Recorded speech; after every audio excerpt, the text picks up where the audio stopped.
हम जरा टैग्स पढ़ते हैं आगे।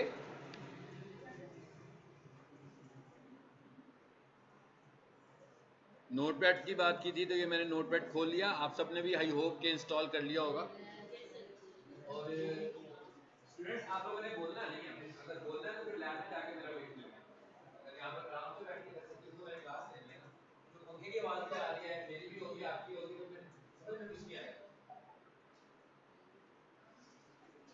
जी। यहाँ तक हमने देखा था कि ये एक फाइल का सिंटेक्स होता है, ऐसी है ना, ये समझा था हमने कि ये एक फाइल का सिंटेक्स है। HTML से शुरू हुई, HTML पर एंड हुई, पहला पार्ट हेड, दूसरा पार्ट बॉडी, इनमें से ही कुछ चीजों को हमने समझना है। तो आज हेड के अंदर जाकर सबसे पहले देखते हैं हम क्या समझने जा रहे हैं। यूं करते हैं, हम एक वेबसाइट भी खोल लेते हैं ताकि हमें रियल सिनेरियो में समझ आए कि हम कौन कौन सी चीजें समझ रहे हैं और क्यों समझ रहे हैं, रीजनिंग क्या है उसमें। तो जैसे हम यहाँ आए और यहाँ आकर ना मैं एक की सर्च टर्म लिखता हूँ, प्रोफेशनल किचन इक्विपमेंट। लाजमी बात है ये एक सर्च टर्म है, एक आम यूजर इस तरह टाइप करेगा। सो गूगल पर कुछ रिजल्ट्स आएंगे, जैसे फॉर इंस्टेंस ये हमारे सामने एक वेबसाइट आ गई है। सो सबसे ऊपर क्या आ रहा है, उस वेबसाइट का URL आ रहा है, उसके बाद उसके नीचे लिखा हुआ आ रहा है बेस्ट प्रोफेशनल किचन इक्विपमेंट इन पाकिस्तान, हेडिंग के तौर पर, और उसके बाद 2-3 लाइनों में नीचे कुछ डिस्क्रिप्शन आ रही है। वेबसाइट का जो ये वाला पार्ट है अभी हम इसको देखने लगे हैं, जो कि हेडलाइन की शक्ल में हमें नजर आ रहा है। इस हिस्से को हम बोलते हैं टाइटल, ये वेबसाइट का टाइटल है। तो हम ये देखते हैं कि ये वाला टाइटल किसी वेबसाइट के पेज के ऊपर कैसे ऐड होता है। समझ में आ गया? और इसकी इंपॉर्टेंस क्या है, इसकी वर्थ क्या है। भाई देखिए, हमने जब सर्च किया तो एक्चुअली देखिए मेरी सर्च टर्म को देखे और इस टाइटल को देखे, मिलते हैं आपस में कि नहीं मिलते हैं? एक जैसे है ना? इसका मतलब क्या हुआ कि गूगल ने बेसिकली सर्च टर्म के साथ मैच करके वो वेबसाइट निकाली जिसका टाइटल सर्च टर्म वाला था। मींस वेबसाइट को रैंक करने में इसका रोल हुआ कि ना हुआ? इसलिए हम इसको पढ़ रहे हैं, इस एलिमेंट को हम इसलिए पढ़ रहे हैं कि वेबसाइट को रैंक करने में इसका मेजर रोल है। ये वेबसाइट के अंदर कौन से वाला हिस्सा है? ये वेबसाइट के अंदर टाइटल वाला पार्ट है। ये कैसे ऐड होता है ये हम सीखने लगे हैं, पहले सबसे पहले ये सीखने लगे हैं। अब अगर फॉर इंस्टेंस मैं इसे खोल भी लेता हूं ताकि जरा देख लें कि ये नजर कहां पे आता है। तो जब आपकी वेबसाइट खुली है तो ये टैब के ऊपर अगर आप देखो तो वही लिखा हुआ नजर आ रहा है, टैब के ऊपर हमें वही लिखा हुआ नजर आ रहा है।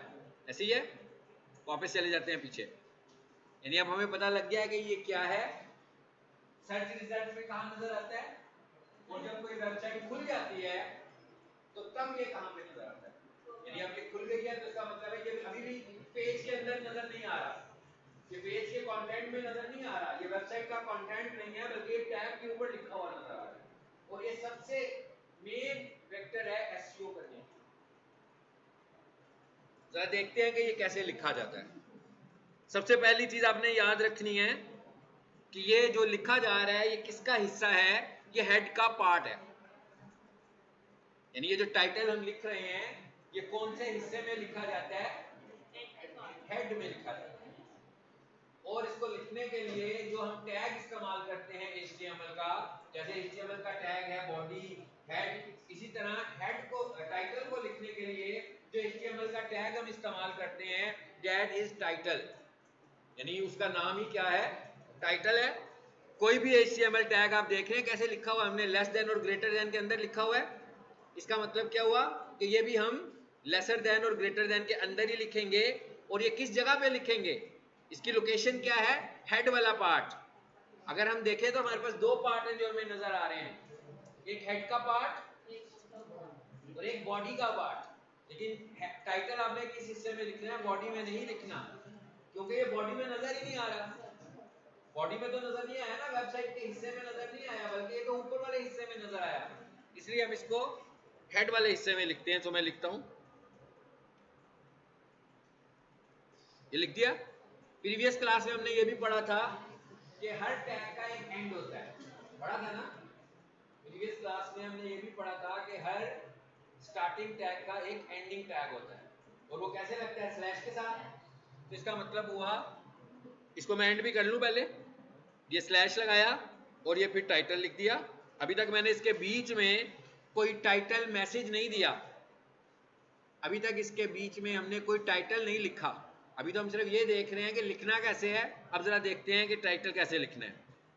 स्टार्ट टाइटल और एंड टाइटल के बीच में आपका टाइटल आएगा, स्टार्ट टाइटल और एंड टाइटल के बीच में आपका टाइटल आएगा। एंटर करते हैं।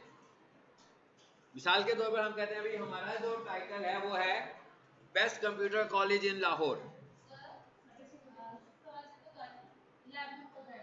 बिल्कुल 6:15 तक आ जाए, बल्कि 6 बजे आ जाइएगा, ठीक है।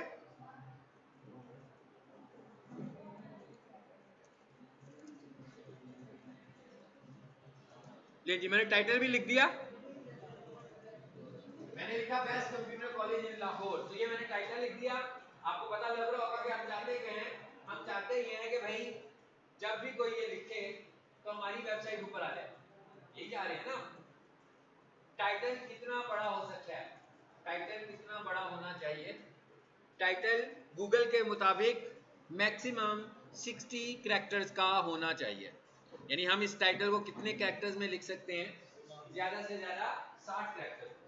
फॉर इंस्टेंस अगर हम इसको 60 कैरेक्टर से ज्यादा में लिखेंगे तो क्या होगा, अगर हम इसको 60 कैरेक्टर से ज्यादा में लिखेंगे तो गूगल 60 से एरर नहीं देगा, 60 से ज्यादा वाले जो कैरेक्टर्स होंगे उन्हें रीड ही नहीं करेगा। इसका मतलब क्या हुआ कि इसकी वजह से तो ऑप्टिमाइजेशन होगी नहीं बल्कि रुक जाएगी, और फिर गूगल की नहीं भी हो जाएगी एक तरह से ना, कि उसने कहा कि भाई 60 का होना चाहिए और हमने 60 से बढ़ा लिख दिया। गूगल कहता है मैं रैंक करने के लिए आपके टाइटल के 60 कैरेक्टर्स को रीड करता हूँ। इसका मतलब क्या हुआ कि हमें अपना टाइटल मैक्सिमम 60 कैरेक्टर्स का रखना है। और अब थोड़ी देर के लिए सोचते हैं कि भाई अगर वेबसाइट है 1000 और सभी ने ये टाइटल रख लिया, ऊपर तो एक ही आएगी ना, 1000 तो ऊपर नहीं आ सकती। इसका मतलब क्या हुआ कि इस फैक्टर के साथ साथ और भी दूसरे फैक्टर्स होंगे, जो सबसे ज्यादा अप्लाई करेगा उसकी वेबसाइट रैंक होगी। यानी अभी हम क्या पढ़ रहे हैं कि ये एक फैक्टर है, सिर्फ इस फैक्टर की वजह से टॉप पर आना होगा। तो 10 के मिसाल के तौर में आप लोगों को एक सवाल दूं और मैं वो भी कल टेस्ट होगा, ठीक है, तो आप सब उसको जुबानी याद करके आ रहे हैं और एज इट इज लिख कर दे दें। सबके नंबर ही 10/10 हो गए ना, चलो हम कहते हैं सबके नहीं हुए तो 3 टॉप स्टूडेंट्स के तो इधर से हो गए नंबर। तो भी पहले नंबर पे कौन आएगा, पहले नंबर पर वो आएगा जिसपे हमने पास करने के कुछ और क्राइटेरियाज भी रखे होंगे कि भाई आपने ये टेस्ट भी क्लियर करना है, आपकी अटेंडेंस भी देखेंगे, ठीक है, आपकी रेगुलरिटी भी देखेंगे, और भी बहुत सारे फैक्टर्स हो सकते हैं। तो इसका मतलब क्या हुआ कि सिर्फ ये एक फैक्टर नहीं है, मगर ये एक बहुत इंपॉर्टेंट फैक्टर है किसी भी वेबसाइट को रैंक करने में। समझ में आया? टाइटल कैसे लिखना है, टाइटल कहां पे लिखना है, टाइटल का टैग क्या है, और टाइटल कितने ज्यादा कैरेक्टर्स में हम लिख सकते हैं। टाइटल हेड में लिखना है, टाइटल लिखने के लिए टाइटल का टैग है, टाइटल ज्यादा से ज्यादा 60 कैरेक्टर्स में हो सकता है, इससे बड़ा हमें नहीं रखना, और टाइटल याद रखना है हेड में आता है, बॉडी में नहीं आता। चलें, जब हमने ये चेंजेस किए और हम कहते हैं इस फाइल को सेव कर लें, प्रीवियस क्लास में हमने सेव करना भी सीखा था, तो अभी फिलहाल मैं इसको अपडेट कर देता हूं और जरा ये देख लेते हैं कहां पर सेव हुई हुई है फाइल, मुझे याद नहीं है, जरा देख लूं मैंने इसे कहां रखा था। इसे मैंने रखा था डेस्कटॉप पर और HTML क्लास के अंदर। ओके, अब हम एक काम करते हैं, यहां से मैं डेस्कटॉप पे आता हूं, HTML क्लास था,